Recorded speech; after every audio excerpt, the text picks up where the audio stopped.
حسب سابق میں نے کہا، حسب سابق اب تو ظاہر ہیں روح رواں ہیں اس شو کے، اور ہم یہاں فرق یہ آنے جا رہا ہے کہ ہم روزانہ کی طرح گلشن کا کاروبار جیسے چلتا ہے، حالات حاضرہ روزانہ آتے ہیں، وہ ہم آج نہیں کریں گے، کیونکہ وہ بقول آپ کے گریٹ پبلک ڈیمانڈ، وہ بقول آپ کے اس لیے کہ ہم روزانہ آپ کے سامنے سوال رکھتے ہیں، لیکن کرنٹ افیئرس کی بھرمار کی وجہ سے لوگ اگنور ہو جاتے ہیں، اور یہ ہم کسی صورت افورڈ نہیں کر سکتے کہ وہ جو لائل ویورز ہیں، آپ کے آڈینس ہے لائل آپ سے، جو آپ سے جاننا چاہتے ہیں آپ کا نقطہ نظر، وہ کسی بھی طرح سے ہم سے خفا ہوں. تو اسی لیے آج کا شو ہم ڈیڈیکیٹ کر رہے ہیں ان کے نام جو آپ کو دیکھتے ہیں اور آپ سے جاننا چاہتے ہیں، جو ان کے ذہنوں میں سوال امڑتے ہیں. آج کا سارا شو جو ہے وہ موقوف ہوگا، وقف ہوگا سیٹھی صاحب کی آڈینس کے لیے اور ان لوگوں کے لیے جنہوں نے اپنے سوالات بھیجے. سب سے پہلے ہم آپ کی اجازت سے شامل کریں. کر دو شروع، مگر کچھ آئیڈیا تو ہونا چاہیے تھا مجھے کیا کس قسم کے سوال ہیں. آپ نے تو بالکل سرپرائز ہی کر دیا. بس آئیڈیاز کی نمائش میں بھی بہت سے سرپرائز ہوتے ہیں، تو آج اس میں بھی ایسے ہی ہو جائے. آج پھر چوکے چھکے ہی لگیں گے آج. ہاں، تو اس میں ہی مزہ ہے، چوکے چھکوں میں ہی. غیر معمولی شو ہے، غیر معمولی سوالات ہیں آج کی شام، بلکہ آج کی رات جو ہے وہ ویور. سب سے پہلے زید صاحب لاہور سے کیا جاننا چاہتے ہیں؟ پاکستانی عوام جو ہے امریکہ سے اتنی نفرت کیوں کرتی ہے؟ دیکھا جائے ماضی میں کوئی بھی سیاسی تبدیلی رونما ہوتی تھی تو کہا جاتا تھا عوام کی جانب سے جو کرا رہے امریکہ کرا رہا. اس کے بعد تحریک انصاف کی حکومت آتی ہے، ان کی حکومت ہٹائی جاتی ہے تو ایک کاغذ کا ٹکڑا لہرایا جاتا ہے بانی تحریک انصاف کی جانب سے، اور کہا جاتا ہے کہ جو کرا رہے امریکہ کرا رہے. اس سے نفرت بڑھی اور مزید بڑھتی جا رہی ہے. یہ ایسا کیوں ہے؟ ہم ہر چیز کا جو مدعا ہے وہ امریکہ پہ کیوں ڈالتے ہیں؟ بڑا اچھا سوال ہے، مگر میرا خیال ہے آپ کی یادداشت جو ہے وہ پچھلے صرف 4 5 یا 10 سال تک جا رہی ہے. تو میرا خیال ہے یہ اس وقت ایک تاریخ کا ایک دورہ کرنا چاہیے. پھر جا کے سمجھ آئے گی کہ یہ کیسے ہوا کہ ایک عوام، ایک قوم، ایک ملک جو کہ فدا تھا امریکہ کے اوپر، اس کا الائے تھا، موسٹ فیورڈ الائے ایک زمانے میں، وہ کیسے اینٹی امریکہ ہوا، from being very pro America to being very anti America. اب اس پہ تو کتابیں لکھی گئی ہیں. صرف یہ نہیں کہ why do Pakistanis hate America, مگر why does the post colonial world in general hate America. ایک پوری کتاب ہے اس کے اوپر، it's called why do they hate us, why do they hate U S. بہرحال بٹ پاکستان کا جو کیس ہے بڑا اسپیسیفک ہے اور انٹرسٹنگ سوال ہے. اس کے اوپر اگر مجھے ٹائم ہوتا تو میں آپ کو پورے 1 گھنٹے کا لیکچر دیتا ہے اس کے اوپر، کیونکہ اس کے بڑے سائن پوسٹس ہیں.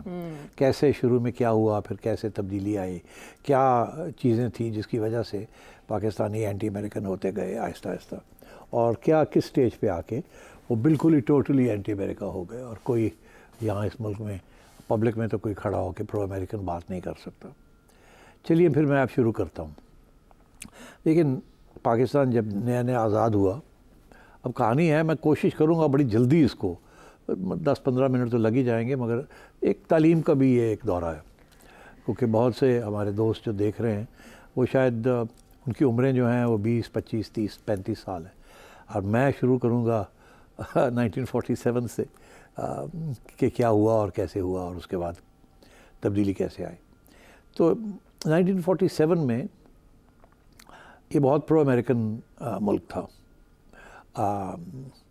کیونکہ پاکستان کے اس وقت کے حکمران طبقہ نے یہ فیصلہ کیا کہ ہم امریکن کیمپ میں جائیں گے، رشین کیمپ میں نہیں جائیں گے. اس وقت 2 کیمپس تھے، چائنا والا کیمپ نہیں تھا، صرف ایک رشین کیمپ تھا یا سوویت یونین، اور ایک امریکن. کولڈ وار شروع ہو چکی تھی سیکنڈ ورلڈ وار کے بعد، تو جسے کولڈ وار کہتے ہیں کہ امریکہ اور سوویت یونین ایک دوسرے کے خلاف شروع ہو چکے تھے بیہائنڈ دا سینز کارروائی کرنا، اور الائنسز بلڈ کر رہے تھے.